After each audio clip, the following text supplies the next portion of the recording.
जैसे ही मौसम सरमा का आगाज़ होता है, उसके साथ ही बहुत सारे लोगों को एलर्जीज़ शुरू हो जाती हैं, और ये एलर्जीज़ सीज़नल भी होती हैं।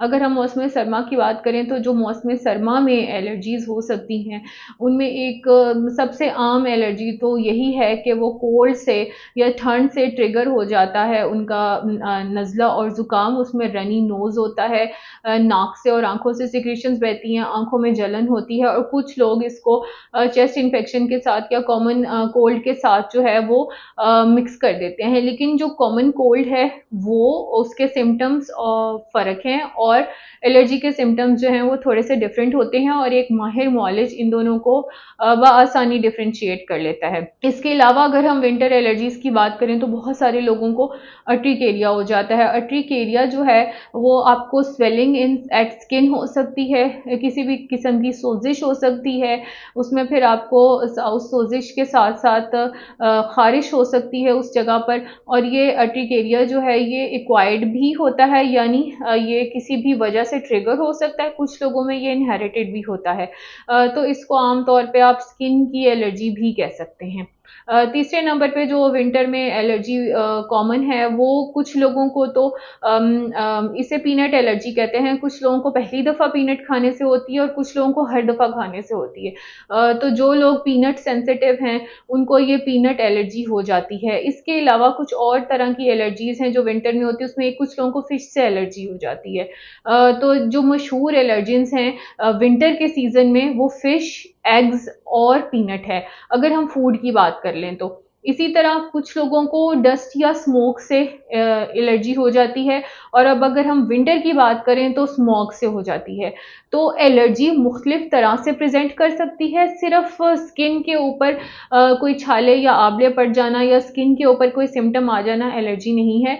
मैंने आपको इसकी मुख्तलिफ मैनिफेस्टेशंस बता दी हैं। अगर आपकी आँखों में जलन है, इची आइज़ हैं, आँखों में से पानी बह रहा है, रनी नोज़ है, नेज़ल सिक्रीशंस आपकी बह रही हैं, तो ये भी एलर्जी की एक किस्म है, जिसको हम कॉमन कोल्ड से अलहदा रखते हैं, और कॉमन कोल्ड के डिफरेंट सिम्पटम्स होते हैं। कुछ लोगों को जो है वो पोलन एलर्जी भी होती है, तो जो विंटर के कुछ ऐसे प्लांट्स हैं जिनके पोलन्स जो है इनहेल करने से हो सकती है। अब बात ये कर लेते हैं कि इन एलर्जीज़ के साइन एंड सिम्पटम्स क्या हो सकते हैं। कुछ तो मैंने आपको वीडियो के दौरान ही बता दिए हैं। ये डिपेंड करता है कि आपको किस किस्म की एलर्जी है। अगर आपको स्किन के ऊपर एलर्जी है, तो आपकी जिस्म के मुख्तलिफ हिस्सों पे या पूरे जिस्म पे मुख्तलिफ तरह के छाले या आंवले बन सकते हैं। अगर ये नहीं, तो ये एक एक्सट्रीम फॉर्म है। अगर बिल्कुल इसकी माइल्ड फॉर्म की बात करें या इसकी शिद्दत कम अगर है, तो एक स्वेलिंग हो सकती है या 2-3 स्वेलिंग्स हो सकती हैं, और इसके अलावा उस स्वेलिंग के ऊपर ख़ारिश होगी, उसका रंग जो है वो तब्दील हो चुका होगा। कुछ केसेज़ में वहाँ पे आपको टेम्परेचर डिफ़रेंस भी फ़ील होता है, कभी कुछ केसेज़ में नहीं फ़ील होता। ये कुछ स्किन एलर्जी के सिम्पटम्स हैं। इसी तरह मैंने आपको जो है ये रनी नोज़ और इची आइज़ जो है कॉमन कोल्ड से डिफरेंशिएट करके भी एक एलर्जी की एक किस्म बता दी है। और ये एलर्जी जब आपको होती है जिस्म में, तो हमें सबसे पहले ये फाइंड करना होता है कि इसका ट्रिगर क्या है। डस्ट भी एक बहुत इंपॉर्टेंट ट्रिगर है एलर्जी का। अक्सर लोग जो इनके घर में अगर सफाई हो रही हो, तो वो छींके मारना शुरू कर देते हैं। तो ऐसे लोगों को डस्ट से एलर्जी होती है। अब आजकल का जो मौसम है, इसके मुताबिक जो है वो स्मॉग या स्मोक से एलर्जी, और उसके अलावा ये फूड एलर्जी, जो विंटर आइटम्स हैं फूड के जो बहुत फेमस हैं, जिसमें पीनट्स आ जाते हैं, फिश आ जाती है, एग तो राउंड द ईयर अवेलेबल होते हैं, लेकिन विंटर्स में इसका इस्तेमाल कदरे ज़्यादा किया जाता है, समर्स में इसका इस्तेमाल कदरे कम किया जाता है।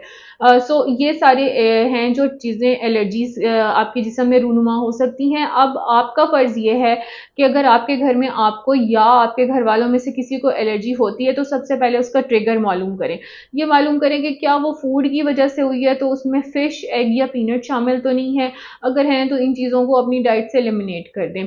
अगर आपको एलर्जी स्मोक से होती है या स्मॉग से होती है, या घर में डस्ट या डस्ट के पार्टिकल से होती है, या अगर आप बाहर निकलते हैं और बाहर आप डस्ट इनहेल करते हैं, तो उससे एलर्जी होती है, तो उसके लिए आपने कोशिश करनी है कि आप मास्क का इस्तेमाल करें, घरों के अंदर खिड़कियों और दरवाज़ों को बंद रखें। फ्रीक्वेंटली आप अपने घर को वैक्यूम और क्लीन करते रहें, सफाई-सुथराई का बहुत ज़्यादा ख्याल रखें, और जब घर में सफाई हो रही हो, तो ऐसे तमाम ख़वातीन व हज़रात जिनको शदीद एलर्जी रहती है डस्ट से, वो उस जगह जगह से हट के कहीं और मुंतकिल हो जाएं, और फिर जब उस जगह की सफाई हो जाए तो फिर वहां पे वापस आ जाएं। इसके अलावा कोशिश करें कि जब आपको एलर्जी आइडेंटिफाई हो जाए कि किस ट्रिगर से है, तो उसको अवॉइड करने के साथ साथ अपने जिस्म की इम्यूनिटी को बेहतर करने की कोशिश करें। आपकी जब जिस्म की कुव्वत मुदाफ़ियत बेहतर होती है तो उससे बहुत हद तक आप बहुत सारी बीमारियों से बचे रहते हैं, और बहुत सारी जो मसाइल हैं आपके जिस्म में वो रूनुमा नहीं होते। अगर हम बात करें पेट्स की, तो बहुत सारे ऐसे लोग हैं जो घरों में पेट्स रखते हैं।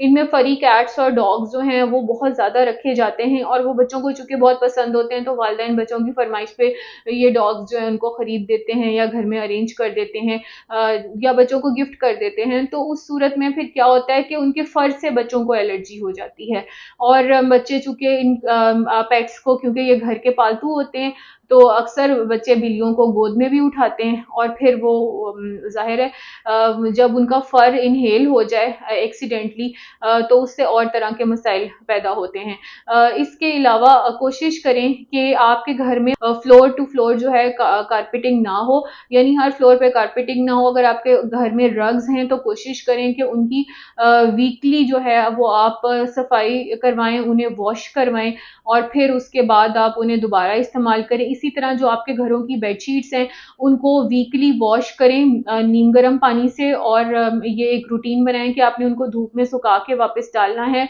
क्योंकि धूप में डालने से जो है उनके बहुत सारे उसके ऊपर जो मुख्तलिफ मुज़र बैक्टीरियाज होते हैं या वायरसेस होते हैं वो मर जाते हैं। इसके अलावा आप अपने जो तकिए हैं, पिलोज हैं, उनको भी सर्दियों में ज़रूर धूप लगवाएं, और इसके साथ साथ जो आपके ब्लैंकेट्स हैं उनको भी आप, ऑब्वियसली ब्लैंकेट्स जो हैं वो वीकली वॉश नहीं किए जा सकते, तो इस बात का ध्यान रखें कि वो कुछ अरसे बाद आप उसे ज़रूर वॉश करवाते रहें। ऐसा नहीं होना चाहिए कि हर सीज़न में आपने एक ही ब्लैंकेट निकाला और उसको इस्तेमाल कर लिया। कोशिश करें कि सीज़न के ख़त्म होने तक जब आप ब्लैंकेट्स रख रहे हों तो उन्हें आप दोबारा ड्राई क्लीन करवा के पैक करें, ताकि वो साफ़ सुथरे हों, और जब आप नेक्स्ट सीज़न में इस्तेमाल करें तो आपको जो है साफ़ सुथरे ब्लैंकेट्स इस्तेमाल करने को मिलें। सो ब्लैंकेट्स जो है उनकी सफाई सुथराई बहुत इंपॉर्टेंट है, आपकी बेडशीट्स और पिलो कवर्स की। और उसके अलावा आपके जो कारपेट्स और रग्स हैं घर में, चूंकि अब उस तरह का ट्रेंड भी नहीं रहा कि हर कमरे में कारपेट हो, लेकिन अभी भी कुछ घरों में पाए जाते हैं, तो कोशिश करें कि अगर वो कारपेट्स हैं तो वो हटा दें। अगर आप उन कारपेट्स को हटा के छोटे रग्स का इस्तेमाल कर लें, और रग्स को भी वीकली या हर 10 दिन के बाद वॉश करवाते रहें। जब आप डेली घर की सफाई कराएं तो या तो उनको वैक्यूम करें या फिर उन्हें पूरा उठवा के, और कोशिश करें कि वो झाड़ें उनको अच्छी तरह, या आपके घर में जो हाउस हेल्प्स हैं उनको अच्छे से झाड़ें, और उनके नीचे से भी सफाई करना बहुत इंपॉर्टेंट है, क्योंकि अगर आप अपने कारपेट्स उठवाएं तो उनके नीचे भी काफ़ी डस्ट होती है।